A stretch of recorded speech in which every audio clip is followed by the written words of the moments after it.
आज हम सबसे पहले बात करते हैं टीवीएस सप्लाई चेन के आईपीओ के बारे में। इंपॉर्टेंट पॉइंट्स को कवर कर लेते हैं। अगर हम पहले दिन का सब्सक्रिप्शन चेकआउट करेंगे तो क्यूआईबी और एचएनआई कैटेगरी में कुछ भी रिस्पांस हमें देखने को नहीं मिला है। रिटेल कैटेगरी ऑलरेडी 2 टाइम के आसपास और सब्सक्राइब हो चुकी है। इस आईपीओ में मेरी पर्सनल सबसे बड़ी दिक्कत यह है कि यह आईपीओ वाली कंपनी रिसेंटली प्रॉफिटेबल हुई है और ऐसा नहीं कि कोई नई कंपनी थी जिसमें बहुत ज्यादा लंबा समय नहीं हुआ हो। एक अच्छा खासा लंबा समय में होने के बावजूद भी कंपनी जस्ट आईपीओ से पहले प्रॉफिटेबल होती है और प्रॉफिटेबल बहुत ज्यादा नहीं होती है, जिसकी वजह से वैल्यूएशन हमें बहुत ही ज्यादा एक्सटेंसिव देखने को मिल रहे हैं। अभी जो रिसेंट के आईपीओ आ रहे हैं उसके कंपैरिजन में मैं इस आईपीओ को बिलो एवरेज मानूंगा, क्योंकि इस आईपीओ में मुझे 40, 50, 60% के लिस्टिंग इनकी एक्सपेक्टेशंस नहीं है। अगर मेरे पर्सनल डिसीजन की बात करें ओनली फॉर एजुकेशनल पर्पस, सारे पॉइंटर्स को स्टडी करते हुए मैं पर्सनली इस आईपीओ में एचएनआई कैटेगरी को अवॉइड करने वाला हूं। रिटेल कैटेगरी में अप्लाई करूंगा ओनली एंड ओनली अगर मुझे लास्ट डे में देखने को मिला कि एचएनआई की तरफ से रिस्पांस अच्छा रहा है, क्यूआईबी की तरफ से रिस्पांस अच्छा रहा है। क्यूआईबी का रिस्पांस अच्छा मैं तब मानूंगा जब मिनिमम 3x के आसपास का सब्सक्रिप्शन मिलेगा, और एचएनआई कैटेगरी में रिस्पांस अच्छा लगेगा जब मुझे मिनिमम 4 टाइम्स के ऊपर का सब्सक्रिप्शन देखने को मिलेगा। इस आईपीओ में एज पर सोर्सेज आज के दिन ग्रे मार्केट प्रीमियम चल रहा है रफली 10% के आसपास का, और काम भी रेगुलरली नहीं हो रहा है। लिस्टिंग की एक्सपेक्टेशंस की बात करें तो 10 से 15% की लिस्टिंग इनकी एक्सपेक्टेशंस होती है, पर एट द सेम टाइम अगर मार्केट का थोड़ा भी मूल माहौल बिगड़ा तो इस आईपीओ की लिस्टिंग एकदम न्यूट्रल सी या फिर बिलो कॉस्ट भी हो सकती है। यह रिस्क आपको हमेशा ध्यान में रहना चाहिए। आईपीओ बिलो एवरेज है as compare to other IPO. देखिए, एक ऐसा आईपीओ जिसमें मैं आंख बंद करके अप्लाई करता हूं वो हमेशा वो आईपीओ होता है जिसमें मिनिमम 40% के लिस्टिंग गेन की एक्सपेक्टेशंस बन रही है। वो पूरी होगी या फिर नहीं वो तो मार्केट डिसाइड करेगा, पर इनिशियल एक्सपेक्टेशंस 40% के ऊपर की होती है तो उस आईपीओ में मैं पर्सनली एग्रेसिव हो जाता हूं। ये वैसा आईपीओ नहीं है, तो मैंने मेरा पर्सनल जजमेंट आपको बता दिया है। आपका क्या बन रहा है फाइनल ओपिनियन मुझे कमेंट करके बता दीजिएगा। अब अगर हम आज के इंपॉर्टेंट न्यूज की बात करें तो सबसे पहले रेपो रेट आरबीआई ने अनचेंज रखी है 6.5% पे, और यह बोला है कि इंडियन बैंक्स की जो स्टेटस है, जो कंप्लीट सिचुएशन बनी हुई है एनपीएस को लेके और कंप्लीट बुक्स को लेके, वो पिछले 10 साल की सबसे अच्छी सिचुएशन दिख रही है। पर at the same time CPI inflation की forecast Q2 of financial year 2024 में 6.2% पे पहुंच गई है 5.2% से 1% का इंक्रीज है। इन्फ्लेशन जिस तरीके से बढ़ रहा है, प्लस जो अभी रिसेंटली डेटा बन भी रहा है, इसके अकॉर्डिंग थोड़ा सा बैंकिंग के स्टॉक्स में हमें प्रेशर देखने को मिल सकता है।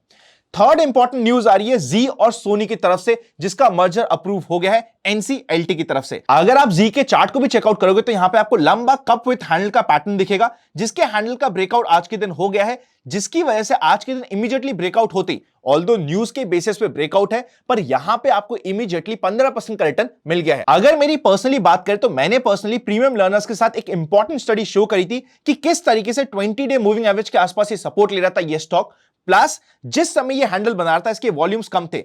तो जब हमें कप विथ हैंडल का पैटर्न मिले, थोड़ा सा रिट्रेसमेंट हो जाए और हैंडल पे वॉल्यूम्स कम हो, प्रीएम्प्ट करते हुए मैंने यहां पे एक पोजीशन बनाने की कोशिश करी थी, जिसका रिजल्ट बहुत ही अमेजिंग रहा। आप यहां पे चेकआउट कर सकते हो। मेन फोकस होना चाहिए आपका स्टडी के ऊपर, और स्टडी हमारी ये बोलती है कि यहां पे एक बहुत लंबा कप विथ हैंडल का पैटर्न बन रहा था। इसे कुछ लोग राउंडिंग बॉटम का पैटर्न भी बोलते हैं।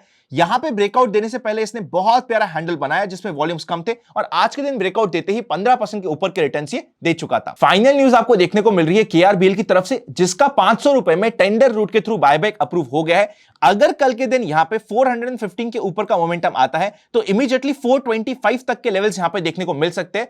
423 will be the immediate resistance. यहां पे स्टॉप लॉस या फिर कंप्लीट स्टडी में अगर हमें स्टॉप रखना हुआ तो 1 से 2 पॉइंट के ऊपर के स्टॉप की रिक्वायरमेंट नहीं होती है। अब चलते हैं कल की मार्केट की एक्सपेक्टेशंस के ऊपर, पर उससे पहले आपके कुछ डाउट आ रहे हैं secret of money making batch 2.0 के रिलेटेड। पहला डाउट यह है कि अगर हमने secret of money making batch 1 साल पहले या अभी तक नहीं बाय किया है तो क्या हम secret of money making batch 2.0 में एनरोल कर सकते हैं?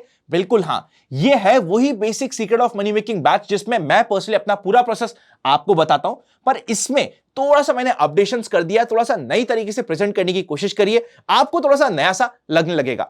अगर आप ऑलरेडी एनरोल कर चुके थे पुराने बैच में, अपनी कंप्लीट स्टडी को रिवीजन करना चाहते, तब भी आप इसमें एनरोल कर सकते हैं। ऑल्सो बिकॉज ये मेरा पहला लाइव बैच हो रहा है 2023 का, स्पेशल 50% का डिस्काउंट चल रहा है फर्स्ट 200 पार्टिसिपेंट्स के लिए। आई थिंक सिर्फ लास्ट फ्यू सीट्स बची है। डिस्क्रिप्शन और पिन कमेंट पे जाके आप चेकआउट कर सकते हैं। चलते हैं कल की मार्केट की एक्सपेक्टेशंस के ऊपर। जनरल मार्केट ट्रेंड अभी भी अप ट्रेंड में है। पुट कॉल रेशियो 1 के आसपास है जो काफी कंफर्टेबल हो जाता है। अगर आप एफआईआईज और डीआईएस का डेटा चेकआउट करोगे 9 अगस्त को यहां पे एफआईआईज की तरफ से 600 करोड़ के ऊपर की परचेज देखने को मिली थी। ऑलमोस्ट सेम फिगर की सेल मिली थी हमें डीआईएस की तरफ से, नेट में फिगर 0 था। अगर आप जिस तरीके का आज का मोमेंटम हुआ है, अगर आपने कल का फंडा देखा होगा तो हमने क्लीनली बात करी थी कि हो सकता है कि मार्केट एक बार ऊपर जाके नीचे का झटका दे, उस नीचे के झटके को आप कैप्चर कर सकते हो आज के दिन। और आज का दिन साइडवेज हो सकता है जहां पे प्रीमियम मीटिंग का बहुत अच्छा काम हो जाएगा, तो प्रीमियम मीटिंग का भी काम आज के दिन अच्छा हो गया है। पर जिस तरीके का हॉल्ट आज के दिन मार्केट ने लिया है, अगर आप डेली कैंडलस्टिक में जाके देखोगे तो डेली कैंडलस्टिक में भी आपको लगेगा कि यार आज के दिन मार्केट ने एक इनसाइड कैंडल बना दी है। अगर कल के दिन इनसाइड कैंडल का इधर साइड में मूव होता है, ब्रेकआउट या ब्रेकडाउन होता है, तो एक अच्छा मूव मिल सकता है। मेरी पर्सनल स्टैंस की बात करें तो जिस तरीके के आज के दिन मार्केट ने क्लोजिंग दी है और जिस तरीके का मूव दिया है, कल के दिन गैप अप होने के चांसेस सबसे ज्यादा हो जाते हैं। अगर मार्केट कल गैप अप छोटा मोटा होता है तब तो सिंपल सा, अगर गैप अप होने के बाद एक बेस बनाता है और फिर निकलता है एंड 19,660 के लेवल को क्रॉस करता है, तो यहां पे कल के दिन पॉजिटिव साइड की ट्रेड हमें मिल सकती है। ये बेस्ट केस सिनेरियो हो जाता है कल के दिन। देखिए होता क्या है, मार्केट में सबसे पहले आपको माइंडसेट बनाना पड़ेगा। माइंडसेट के अकॉर्डिंग कुछ केसेस रेडी रखने पड़ेंगे जिसकी बेसिस पे आप ट्रेड लेंगे।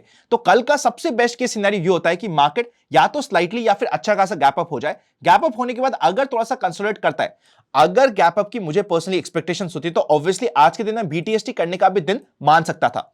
अगर थोड़ा सा यहां पे कंसोलिडेट करके फिर वापस से नेक्स्ट मूव देता है, 19,660 को क्रॉस करता है, मार्केट की हेल्थ के लिए अच्छा होगा। ऑन दी अदर साइड, अगर मार्केट गैप अप करके 19,600 के लेवल के आसपास रेजिस्टेंस फेस करता है और कुछ रिवर्सल के साइन देता है, तो हमें छोटे से टारगेट 60 टू 70 पॉइंट के टारगेट्स के साथ यहां पे काम कर सकते हैं, बिकॉज 19,480 के आसपास सपोर्ट यहां पे वेट करेगा। बैंक निफ्टी आज की आरबीआई की पॉलिसी के बाद ऑब्वियसली थोड़ा सा वीक बन गया था, पर कल के दिन इंपॉर्टेंट रहेगा। यहां पे भी कल के दिन गैप अप की एक्सपेक्टेशंस बन रही है, चाहे मेजर गैप अप ना हो। अगर यहां पे बैंक निफ्टी में कल के दिन 44,686 का लेवल कटता है तो इमीडिएटली हमें 100 से 125 पॉइंट का मूव पॉजिटिव साइड में मिल सकता है। अगर हम नेगेटिव साइड की बात करें तो अगर गैप अप होने के बाद या फिर अगर मार्केट फ्लैट ओपन होता है और थोड़ा सा जिगजैग करता है और इमीडिएटली 5 से 6 कैंडल एक छोटी सी रेंज में बनाने के बाद नीचे की साइड का लेवल तोड़ता है, तो यहां पे हमें वापस से 44,250 के लेवल टच होते हुए मिल सकते हैं। अगर कल के दिन मेजर गैप डाउन हो जाता है तो मैं पेशेंटली वेट करने की कोशिश करूंगा। वो सिनेरियो क्योंकि मैं अभी तक नहीं सोच रहा तो फिर कूद के काम करने की कोशिश नहीं करूंगा। पहले एटलीस्ट 15 मिनट से 35 मिनट्स तक के प्राइस एक्शन को स्टडी करूंगा, फिर ये अपना कोई डिसीजन बनाने की कोशिश करूंगा।